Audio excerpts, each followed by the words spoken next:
زبور 50 16ویں آیت سے 23ویں آیت تک۔ لیکن خدا شریر سے کہتا ہے، تجھے میرے آئین بیان کرنے سے کیا واسطہ، اور تو میرے عہد کو اپنی زبان پر کیوں لاتا ہے، جبکہ تجھے تربیت سے عداوت ہے اور میری باتوں کو پیٹھ پیچھے پھینک دیتا ہے۔ تو چور کو دیکھ کر اس سے مل گیا اور زانیوں کا شریک رہا ہے۔ تیرے منہ سے بدی نکلتی ہے اور تیری زبان فریب کرتی ہے۔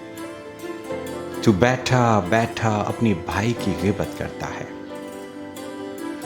اور اپنی ہی ماں کے بیٹے پر تہمت لگاتا ہے۔ تو نے یہ کام کیے اور میں خاموش رہا۔ تو نے گمان کیا کہ میں بالکل تجھ ہی سا ہوں، لیکن میں تجھے ملامت کر کے ان کو تیری آنکھوں کے سامنے ترتیب دوں گا۔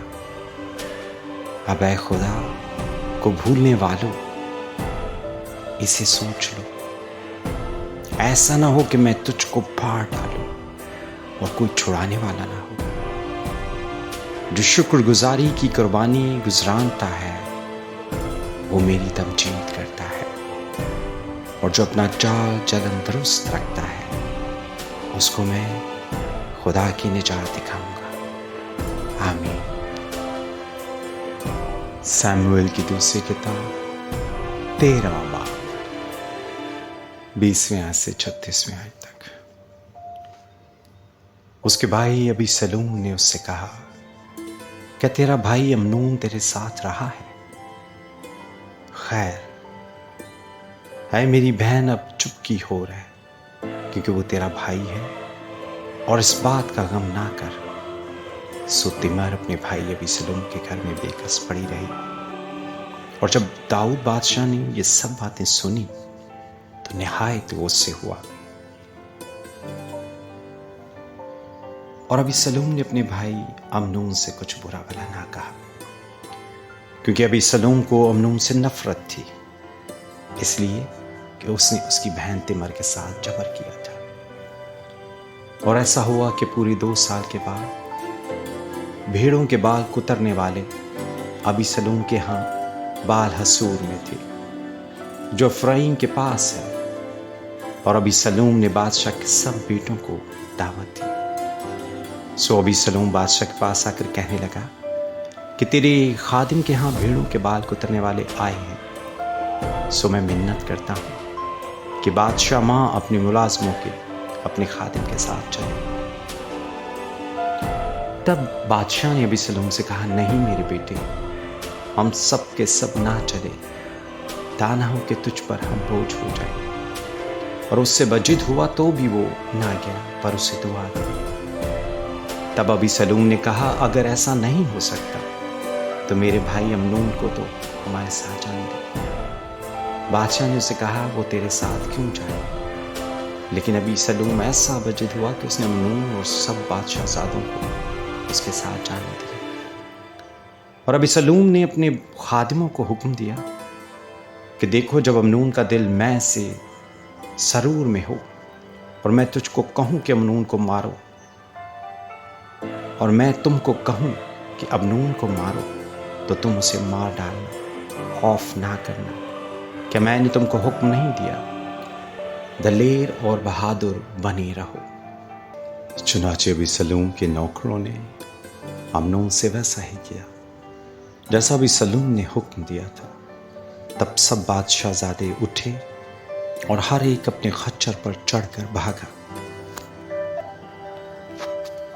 اور وہ ہنوز راستہ ہی میں تھے کہ داؤد کے پاس یہ خبر پہنچی کہ ابی سلوم نے سب بادشاہ زادوں کو قتل کر ڈالا ہے، اور ان میں سے ایک بھی باقی نہیں بچا۔ تب بادشاہ نے اٹھ کر اپنے کپڑے پھاڑے اور زمین پر پڑ گیا، اور اس کے سب ملازم کپڑے پھاڑے ہوئے اس کے حضور کھڑے رہے۔ تب داؤد کے بھائی سما کا بیٹا یونداب کہنے لگا کہ میرا مالک یہ خیال نہ کرے کہ انہوں نے سب جوانوں کو جو بادشاہ زادے ہیں مار ڈالا ہے، اس لیے کہ صرف امنون ہی مرا ہے، کیونکہ ابی سلوم کے انتظام سے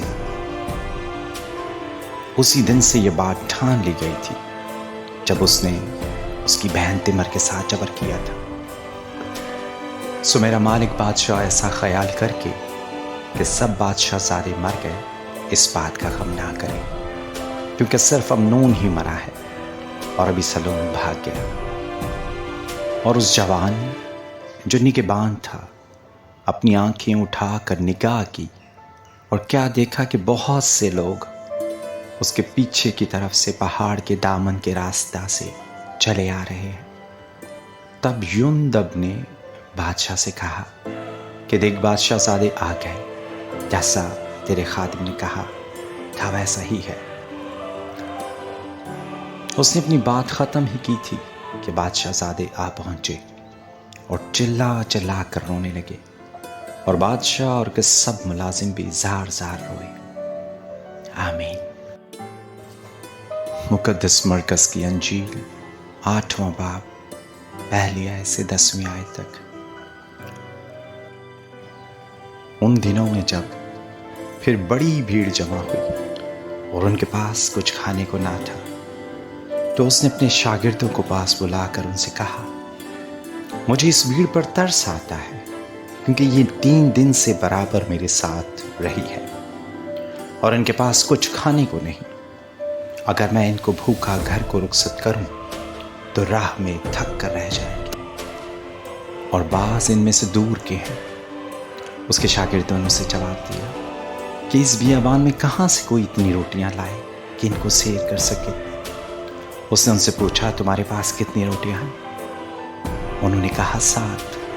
پھر اس نے لوگوں کو حکم دیا کہ زمین پر بیٹھ جائیں، اور اس نے وہ 7 روٹیاں لیں اور شکر کر کے توڑی اور اپنے شاگردوں کو دیتا گیا کہ ان کے آگے رکھیں، اور انہوں نے لوگوں کے آگے رکھ دی، اور ان کے پاس تھوڑی سی چھوٹی مچھلیاں تھیں۔ اس نے ان پر برکت دے کر کہا کہ یہ بھی ان کے آگے رکھ دو۔ پس وہ کھا کر سیر ہوئے اور بچے ہوئے ٹکڑوں کے ساتھ ٹوکرے اٹھائے، اور لوگ 4000 کے قریب تھے۔ پھر اس نے ان کو رخصت کیا اور وہ فلفور اپنے شاگردوں کے ساتھ کشتی میں بیٹھ کر دلمنوتا کے علاقہ میں گیا۔ آمین۔